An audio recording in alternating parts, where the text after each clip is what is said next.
নারায়ণগঞ্জের রূপগঞ্জের কাঞ্চন পৌরসভার যুবদল নেতা কাউসার আহমেদের বিরুদ্ধে সামাজিক যোগাযোগ সহ বিভিন্ন মাধ্যমে অপপ্রচারের প্রতিবাদে সংবাদ সম্মেলন ও প্রতিবাদ সভা করেছেন এলাকাবাসী। 25শে মে সোমবার দুপুরে উপজেলার বিরাবো খালপাড় এলাকায় এ প্রতিবাদ সভা করা হয়। এতে বক্তব্য রাখেন আশ্রয়ন প্রকল্পের ইমাম হাফেজ মাওলানা ওসমান গনি, 2 নং ওয়ার্ড বিএনপির সহসভাপতি মোজাম্মেল চৌধুরী, পৌর যুবদল নেতা কাউসার আহমেদ। মাহমুদুল হাসান নয়নের তথ্যচিত্রে বিস্তারিত।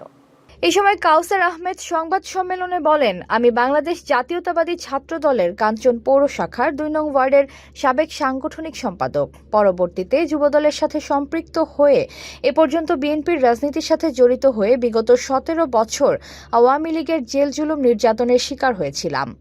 অ্যাকাউন্টিং ডিপার্টমেন্ট তার হাতে চলে, সে সর্বোচ্চ শিক্ষিত লোক হয়ে ওইখানে চাকরি করে। তার পাশাপাশি এই গ্রামে তার অ্যাগ্রো ফার্ম, জান্নাত অ্যাগ্রো ফার্ম বা এই গরু মাছের ফার্ম, বিভিন্ন কলাকৌশলের ভিতরে প্রায় 80 থেকে 100 জন লোক কর্মজীবী আছে, তার বেতনভুক্ত লোক। এখানে এই যে কুরবানির ঈদ চলছে, তার মিনিমাম 100 গরু আছে নিজস্ব কিনা। এই গরু কিনা সে লালন পালন করে ঈদের মধ্যে বিক্রি করে। সে কোনো চাঁদাবাদ এই ধরনের চিন্তা ভাবনা, যে উদ্দেশ্য প্রণোদিতভাবে একটা উদ্দেশ্য হলো আপনারা এখানে আসেন, আসে দেখে যান। এই গ্রামবাসী সবাই স্বতঃস্ফূর্তভাবে এখানে আসছে। কাউসার মিয়ার কোনো বদনাম নাই, কাউসার মিয়ার কোনো দুর্নীতি নাই। ঘরে বা ইন্ডাস্ট্রিতে মেঘনা স্টার কেবলস, বিশুদ্ধ কপারের নিরাপদ কেবলস, আপনার নিরাপত্তার সঙ্গী। কাউসার ভাই সন্ত্রাসী হতে পারে না, উনি চাঁদাবাজি হতে পারে না। এই বীরাবর 2 নং ওয়ার্ডের আমার 1.5 বছরের অভিজ্ঞতা যে আমি এখানে দেখলাম, কাউসার ভাইয়ের মতন যে রাজনীতিবিদ, শিক্ষিত রাজনীতিবিদ কমই আমি দেখেছি। উনি একজন শিক্ষিত মানুষ, উনি একজন যে ওনার ভিতরে কোনো হিংসা প্রতিহিংসা ওনার ভিতরে নাই। এই জন্যই বলতেছি, যারা ওনাকে অপবাদ দিয়েছে, আমি বলবো এই বীরাবর আশ্রয় প্রকল্পের জামি মসজিদের ইমাম হয়ে বলতেছি যে আপনারা বুকা সর্বে বাস করতেছেন। এই জন্য বলতেছি। পরবর্তীতে যুবদলের কর্মী হয়ে এমপি মুস্তাফিজুর রহমান ভূঁইয়া দীপুর পক্ষে রাজনীতি করছে। আমি দীর্ঘ চাকুরির সুবাদে আক্তার গ্রুপের CFO, পাশাপাশি চার্টার অ্যাকাউন্ট্যান্টস ফাইনাল লেভেলে পড়াশোনা ও নিজ ব্যবসায়ী প্রতিষ্ঠান জান্নাত অ্যাগ্রোর প্রতিষ্ঠা করে উদ্যোক্তা হিসেবে রয়েছে। সম্প্রতি কাঞ্চন পৌরসভার 2 নং ওয়ার্ডে কাউন্সিলর পদে নির্বাচন করার ঘোষণার পর থেকে একই ওয়ার্ডের প্রতিপক্ষ মোজাম্মেল সহ একটি শক্তিশালী পক্ষ আমার বিরুদ্ধে নানা অপপ্রচারে লিপ্ত হয়ে সামাজিক যোগাযোগ মাধ্যম সহ নানা মাধ্যমে আমাকে হেয় করতে অপচেষ্টা ষড়যন্ত্র করে যাচ্ছে। আমি এসবের তীব্র নিন্দা ও প্রতিবাদ জানাচ্ছি। সামাজিক যোগাযোগ মাধ্যমে প্রচারিত ভিডিও 2 বছর পূর্বের হলেও তাতে আমার অংশগ্রহণ দেখানো ষড়যন্ত্রের অংশ। মূলত আমি স্থানীয় বাসিন্দাদের সেবা ও গ্রাম উন্নয়নে ভূমিকা রাখছি। এসব অপকর্মের বিচার দাবি করছি। HPL UPVC pipe and fittings, শক্ত, মজবুত ও দীর্ঘস্থায়ী, এক পাইপে জীবন পায়। দেয়। আপনারা জানেন আমাদের বীরাবো 2 নং ওয়ার্ডের প্রায় সকল ইট ভাটার পরিচালক হচ্ছে মুজাম্মেল, সাখোয়াত এবং গুলজার মোল্লা গং।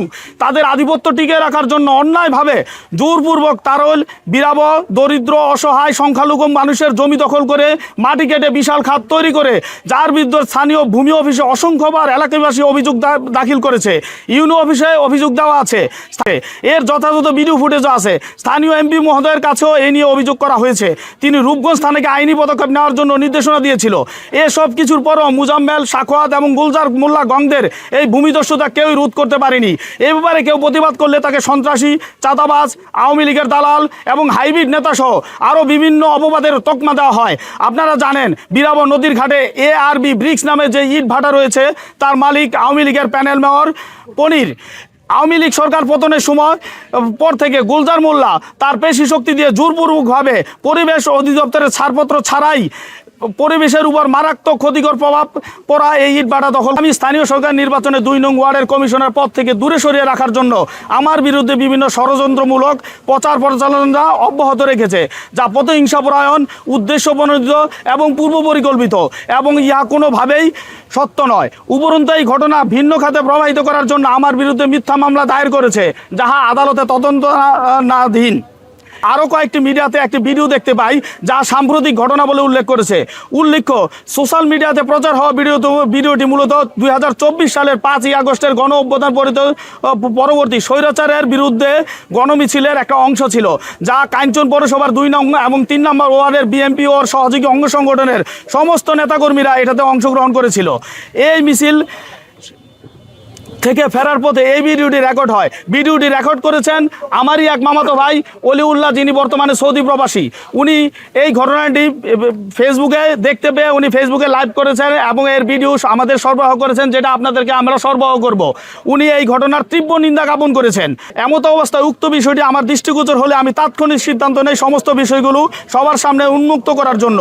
আমি আশা করব আপনারা সবাই সত্য এবং বস্তুনিষ্ঠ সংবাদ পরিবেশনের মাধ্যমে এই কয়েকদিনের বিরাবো এলাকায় যে ঘটনাগুলো ঘটে গেছে তার সত্যতা জনগণের সামনে তুলে ধরবেন। এতক্ষণ আপনাদের সাথে ছিলাম তাওয়ান ইসলাম তন্নি। প্রতিদিনের নিউজ আপডেট পেতে আমাদের সাথেই থাকুন।